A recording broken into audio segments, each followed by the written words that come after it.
Hey everyone, it's Cygnus, and welcome back to another episode of All the Magic Spellbound. Today, we're going to take a quick crash course through Psy to try and get ourselves some Silk Touch, but I don't think things are going to go as planned. If you enjoy the video, remember to leave a like and a comment down below, and if you want to see more of it, go ahead and hit the subscribe button and the bell icon right next to it so you get notified when a new episode comes out. But without further ado, let's get into it. Okay, we have a considerably long list of chores to do because the next episode is episode 10. In episode 10, I want to go to the end. So, we have to do some things to get ready for that. First and foremost, I did forget to mention in the last episode, I made a backpack. Now, this backpack wasn't hard to make. I've been killing zombies, got enough rotting flesh to make some rotting leather, which is an item in this mod pack that lets you use rotting flesh to make things that require leather. And we'll be getting into some turtlemancy later because I will need actual leather later. But this backpack is considerably large, upgraded it to diamond. It's not too expensive once you have the backpack to upgrade it, and I gave it a pickup upgrade and a crafting upgrade. The crafting upgrade lets me make things in the backpack without having to find a crafting table, and the pickup upgrade makes it so that things just deposit into my backpack instead of my inventory. So my inventory is not getting cluttered and I can keep what I care about in my inventory. That's beside the point. Today, we're going to be doing a quick little crash course in Psy, which is a fun mod that I have toyed with extensively since its release, and I just really enjoy playing with this mod. It's very easy to use. However, while it is easy to get into and not too expensive to start, the difficult part is making these spells that Psy uses, and that's what we're going to get into today. And hopefully by the end of it, we'll be going to the Nether and grabbing ourselves a blaze spawn, because I have the mob eggs to get an enderman spawner using the skeleton spawner we got the other day. I think it's somewhere, but we have the skeleton spawner that we have stored away somewhere. I think it's in, yeah, here. So we have the skeleton spawner here, and we have the witch spawner. I don't want to use the witch spawner for the blazes, so we're going to go get the blaze spawner. But I don't have a silk touch pickaxe. I have a fortune 3, and I have another fortune 3, because I re-enchanted the diamond pickaxe trying to get silk touch, but I just couldn't. So we're going to do it with Psy. So first and foremost, let's get started with Psy. Now, if we want to do Psy, we need to first make the rod constructor. I have what I need in my inventory, and we'll also need to make this little spell inscriber, but we won't be able to make that until we've made our first rod. So we're going to set this right over here, and we're actually going to craft our first rod. So the one we're going to need to make first, I believe, is just the iron rod frame, and with that, we can start getting ready to create our first rod. Now we need the iron rod frame to actually make any additional rods. Right now, we're just going to throw this in as is. We're going to make it into a focusing rod, and this is effectively a wand. Now, we don't have to do anything fancy with it. Just gonna throw some redstone dust on the ground, pick it up, and now it's in our backpack. We got some sawdust, and that's what we can use to make the spell inscriber. Now, the spell inscriber is a neat little thing, but we'll get into that in just a second because we need to make nodes. So these are the basic spell nodes, and then they also have more advanced spell nodes that we will be getting into, like projectiles and stuff like that, but we don't need those right now. Right now we just need some basic spell nodes, specifically just one, because we're going to be making Silk Touch. I know, sounds exciting. And we're also going to need to make a quick rod crux. Now you see this little material called Psy metal. Well, how do we get that? That is made with gold and is made by infusing. So we'll actually go ahead and do that real fast. We need to make an infusion. So this is where things start to get a little confusing. We're going to need to find the infusion and create it. And it's just going to create a little spell that on right click, it infuses whatever we're looking at. So I think we can just type infusion. We need regular infusion. So you'll see right here, our wand actually isn't strong enough, and that makes sense. So we're going to go ahead and make the next tier up of wand, which is the golden rod frame. Now we needed to make this first wand. It's just required to get the process started. We'll throw out some redstone for getting some more psi dust, pick that up, and let's take that. And we're going to need to use that here to make a humble rod crux. The rod cruxes, so the rod crux functions sort of like a capacitor. It indicates the maximum amount of charge that something can use in a single action, or essentially the complexity of your spells. And then you also have your rod notch, which indicates how many spells you can use on your rod. So on this little rod, there is a keybind that can open a little wheel menu that will let me select whatever spells I want to use.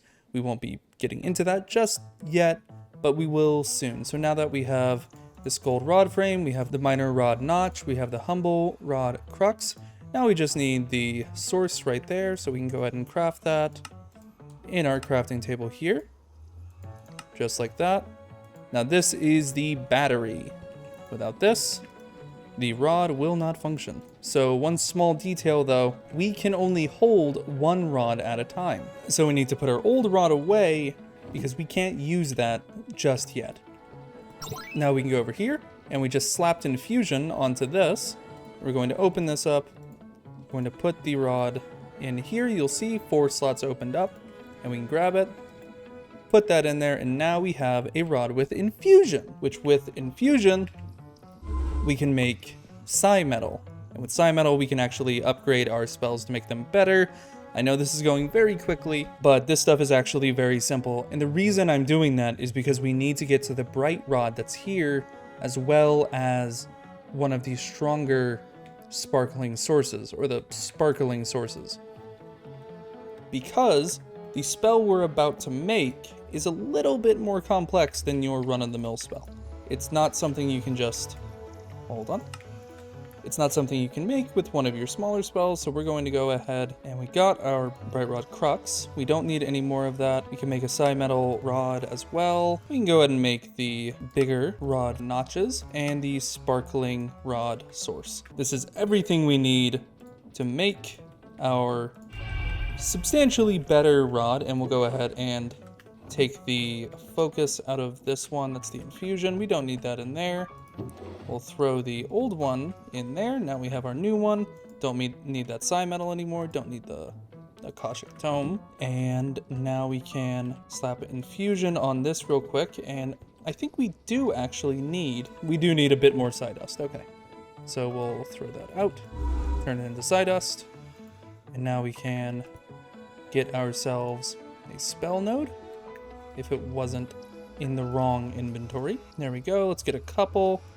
Why not? Just in case, and we'll put away the ones we're not using in case I need to make more spells later. So we are going to make a spell called Silk Touch. At least that's what I call it. Now, Silk Touch is a little confusing as far as spells go. So we're going to just go ahead and get started with this. We're going to clear it out. And I usually like to start in the middle. All right, so I'm going to explain this in blocks because that's going to make the most sense. So right now, this is just for finding the thing we're looking at. So we have a focal point, which is being determined from our entity position and the raycast we're forming from our entity look. So wherever we're looking is forming a raycast, a vector, a single straight line toward a target. So that's how it's going to find what's in front of us. And it's not going to say just pass through walls or go off in some random direction. That isn't what we want. So now we're pulling our position, adding it to the raycast, and where we're looking. So now all this right here, this little section, is just for determining where are we looking. This can be used in many different spells, but in this one, we're using it for a pretty simple task just to find the block we're looking at. Then right here, we're going to have a little delay of 3. So this is 3 ticks, and that's going to come in to play a little later on this side, and we'll be getting to that in just a second. So in this little section, we're essentially taking a block that we're looking at and we're telling it to move. This little section down here is going to be used for taking what's called the vector sum. So it's going to move it a certain distance based on the direction that we're looking and the angle we're looking at it. So it's going to move the block a certain amount that we'll set in a moment based on this little vector sum, which we're going to set and continue building this. Okay, so now we are taking something right here that we're looking at. That is a block, and we're going to move it. Wherever we move it, it's going to essentially fall downwards. It's going to collapse. We're going to sum these vectors to take the block we're looking at and cause it to collapse. This little section right here, just error suppressant. So in this little section down here, we're taking the constant number, -1, and we're creating a vector construct, and we're confining it on this vector raycast to wherever we're looking -1. And we're doing that on the x-axis, and we're pulling it over to this vector subtract. So we're taking a minus b, or sometimes even minus c, so we can then place a light there, and that's going to be delayed by 20. So in 20 ticks, a light will appear. So now that we've made this, we can name it Silk Touch, get the spell node, slap that on, and let's go ahead and give this a try. I did want to mention though, I actually did not create this specific spell. I've just used it and used it so many times, I pretty much have it memorized. But this spell was actually made by someone on the Psy subreddit, so if you want to go copy it, you can actually find it there, and most really useful spells can be found there. So let's go ahead and give this a try. We're going to take a block that cannot normally be picked up. Let's just take some stone. Alright, so normally, if we try to break this block with a pickaxe like this, obviously it's just going to break. We don't have Silk Touch on that pickaxe, but that's fine. So we're going to try and use this, and hopefully if everything was done right, we should be able to right click this, and it should move up one block and drop onto something. Now it may also wobble around a bit, just because of how this works. So sometimes it'll do that. There we go. It may do a little wobble, but it will find its way into our inventory. But it really wants to drop on the second click, which means we can now go and grab ourselves a blaze spawner. So I will see you in the Nether, and we're going to do that and come back. All right, and we are back at our blaze spawner, so let's go ahead and get over here and get this blaze spawning. So this will be a little risky of a maneuver, because we're going to have to get over there, get close enough, and not die to the blaze. So let's find a way to build. Oh, there they are. What we feared. And we can start placing. Hear them burning. Move out of the way.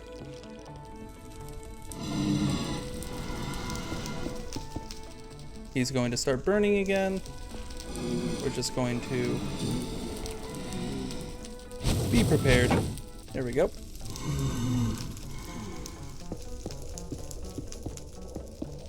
Okay.